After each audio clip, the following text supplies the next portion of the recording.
vraiment que Clotilde, mon héroïne, soit une héroïne ordinaire, c'est-à-dire qu'elle connaît une vie tout ce qu'elle peut ordinaire, mais qu'elle vive des émotions, alors certes extraordinaires par rapport à mon histoire, mais qui sont celles que n'importe quelle femme vivrait, c'est-à-dire effectivement des amours d'adolescente, puis une vie de couple, puis un questionnement à l'orée de la quarantaine, comme femme, comme mère, la tentation de l'infidélité, enfin toute une série de questionnements qui d'ailleurs ne sont pas que féminins, puisque sans doute que j'ai puisé dans ma mémoire d'adolescent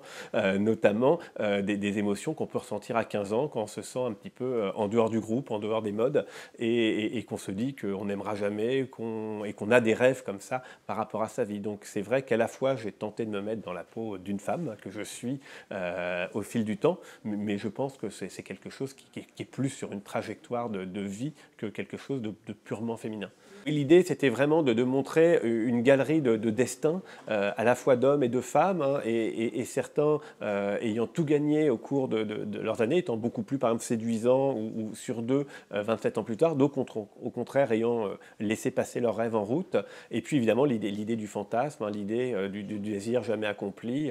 de l'homme de sa vie qu'on a peut-être laissé passer,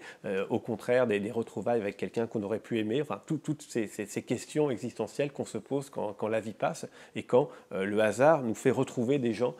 qui vous ramènent à votre propre enfance ou à votre propre adolescence.